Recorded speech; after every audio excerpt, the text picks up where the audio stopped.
Praise the lord. దేవాతి దేవునికి వందనాలు.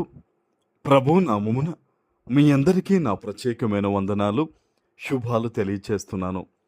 ఈ దినము కొరకు ఏర్పాటు చేయబడిన దేవుని వాగ్దానము యెషయా గ్రంథము 1వ అధ్యాయము 19వ వచనము.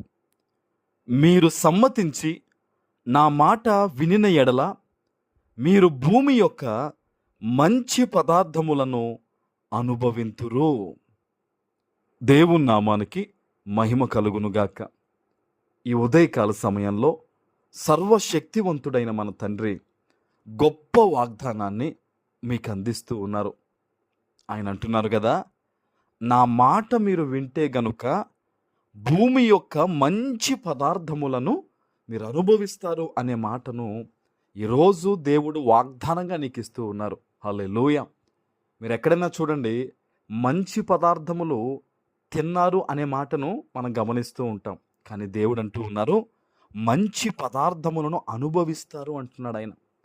నీ జీవితాంతం కూడా నువ్వు గొప్ప సుఖ సంతోషాలతో, ఇబ్బందులు శ్రమలు వచ్చినా వాటిని అధిగమిస్తూ మేలైన జీవితాన్ని నువ్వు అనుభవిస్తావని ప్రభు చెప్తున్నాడు.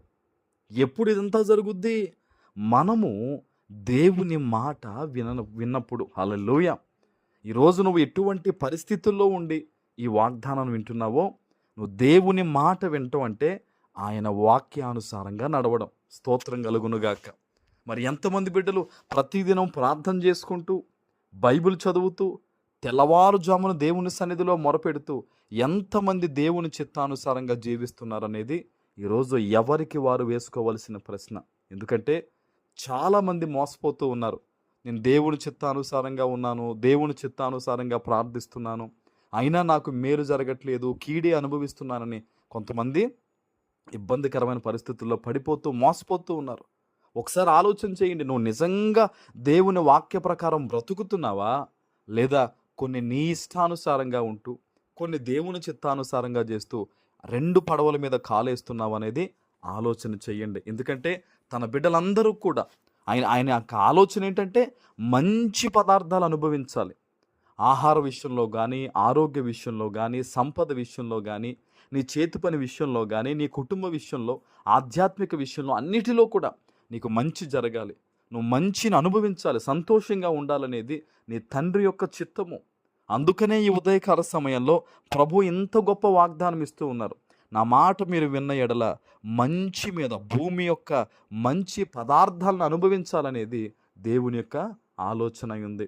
ప్రియ దేవుని బిడ్డ, నీ యొక్క జీవితంలో ఉన్న ఇబ్బందులను బట్టి, శోధనలు బట్టి నువ్వు కృంగిపోవద్దు. నా జీవితం ఎప్పటికీ ఈ కీడే అనుభవించాలా, ఈ రోగాలే అనుభవించాలా, ఈ శ్రమలే అనుభవించాలా అని నువ్వు అనుకోవద్దు. లేదు, అది ఎంత మాత్రమూ కాదు.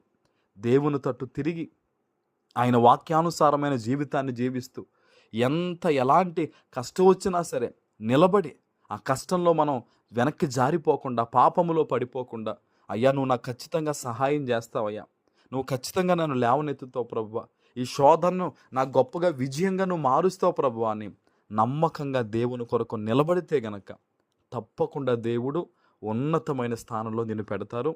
అట్టి కృప ఈ ఉదయకాల సమయంలో మీ అందరికీ కలుగునుగాక. ఆమేన్. ప్రార్థన చేసుకుందాం. పరిశుద్ధుడు అయిన మా తండ్రి, ప్రేమ కలిగిన ప్రభువా, మీకు స్తోత్రాలు. ఈ ఉదయకాల సమయంలో మీరు ఇచ్చిన గొప్ప వాగ్దానము ప్రతి బిడ్డ జీవితంలో నెరవేర్చి స్థిరపరచమని యేసు నామమున ప్రార్థిస్తున్నాను తండ్రి. ఆమేన్.